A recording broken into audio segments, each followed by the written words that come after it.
저희 OBS는 지난 3월 9일 대통령 선거 때 장애인들이 한 표를 행사하기 위해 얼마나 힘겨운 걸음을 했는지 취재해 보도해드렸고, 이후 인천 지역 장애인들을 대상으로 설문조사를 직접 실시해 장애인 투표 관련 대책도 제시했습니다. 이번엔 오는 6월 1일 지방선거를 앞두고 발달 장애인과 그 가족들의 힘겨운 삶을 깊이 있게 취재해봤습니다. 백소민 기자입니다. 오랜만에 외출 준비를 하는 27살 발달장애인 서경호 씨. 양치부터 머리 정리, 양말 신는 것까지 다 어머니의 도움이 없으면 하기 어려운 것들입니다. 외출할 때도 제대로 걷지 못해 어머니와 꼭 붙어 다닙니다. 혼자서 단독으로 다닐 수 있지 못하니까 집에서도 이제 옆에서 도와주지 않으면 혼자 있을 수가 없는 상황이고. 발달장애 2살 진단을 받고 어머니와 둘이 사는 30살 김세중 씨. 마스크를 쓰면 이내 벗어던져 코로나19가 한창이었던 지난 2년간 외출은 거의 불가능했습니다. 식사도 집에서 어머니가 주는 밥 이외에는 입에 대지도 않습니다. 지금은 그래도 엄마가 눈에 보이니까 해서 먹이고 누구 말대로 좀 돌봐주고 한다고 치지만은 엄마가 없을 때는 어떻게 해요? 누가 이 아이를 책임져?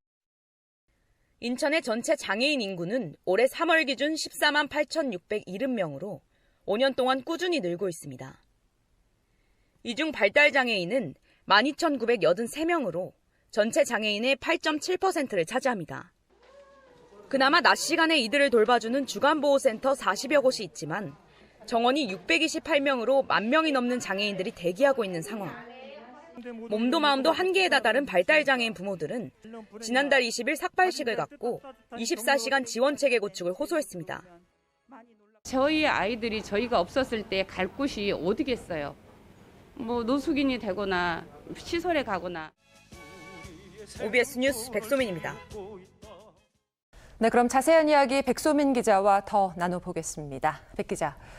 발달장애인만큼이나 삶이 고달픈 분들 바로 이들의 부모님들일 텐데요. 이분들이 삭발식까지 진행하면서 절박하게 호소한 것 무엇입니까?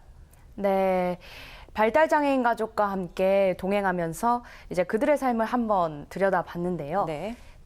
부모들은 무엇보다 자녀들의 24시간 돌봄 케어 서비스를 구축해달라고 호소하고 있었습니다.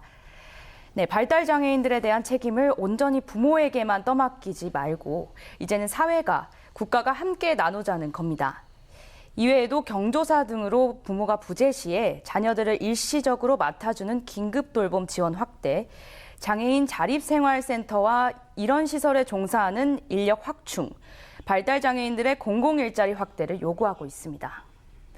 네, 그렇다면 현재 이제 부모들을 대신해서 발달 장애인들을 돌보는 시설 현황은 어떻습니까? 네, 현재 낮 시간이나 주중에 발달 장애인들이 머물고 각종 생활과 교육 서비스를 제공하는 시설들이 있습니다. 예를 들어서 장애인 거주 시설과 주간 센터, 그리고 직업교육센터와 재활센터 등이 있는데요. 역시 수요에 비해 공급이 적어 크게 부족한 게 문제입니다. 발달장애인 335명이 사는 송도국제도시의 경우를 보면 주간보호센터가 한 곳도 없습니다. 연수구 전체엔 4곳의 주간보호센터가 있는데 한 곳당 정원이 10명에서 23명으로 이미 꽉 차 있어 기약 없이 대기하거나 아니면 거리가 먼 다른 관내 시설로 가야 합니다. 네, 시설이나 서비스 턱없이 부족한 상황입니다. 다른 대책들 없습니까? 네, 조금씩 생기고 있긴 합니다. 인천시와 LH가 지난해부터 발달장애인 등이 자립할 수 있도록 주택을 지원하는 장애인 주거전환 지원센터를 운영하고 있습니다. 시설에 있는 장애인들이 지역사회에서 보통 사람으로 살아갈 수 있도록 각종 서비스를 지원해 주는 곳입니다. 미추홀구에 23평 규모의 주택 8채를 매입해 한 명당 한 채씩 지원했는데 보증금 400만 원만 내면 원하는 기간까지 살 수 있어 만족도가 높습니다. 장애인들이 일반인처럼 어느 시설에서 수용되어서 있기보다는 지역사회에서 자유롭게 생활할 수 있도록 하는 것이 필요합니다. 서비스가 끊기지 않도록 여러 가지 자원을 연계하고 궁극적인 장애인의 사회 통합을 지원하는 네, 시는 올해 30채, 이후 매년 늘려가겠다는 계획입니다. 네. 자, 그렇다면 백 기자, 해외의 경우에는 어떻습니까? 네, 발달장애인 복지가 잘 되어 있는 일본을 한번 살펴보겠습니다. 우리나라는 2014년에 발달장애인 지원법을 제정했었는데 일본은 우리보다 10년이나 앞선 2004년에 이미 관련법을 만들었고 발달장애인 복지를 구체화했습니다. 특히 발달장애인 부모들에 대한 지원을 강조한 게 눈여겨볼 만합니다.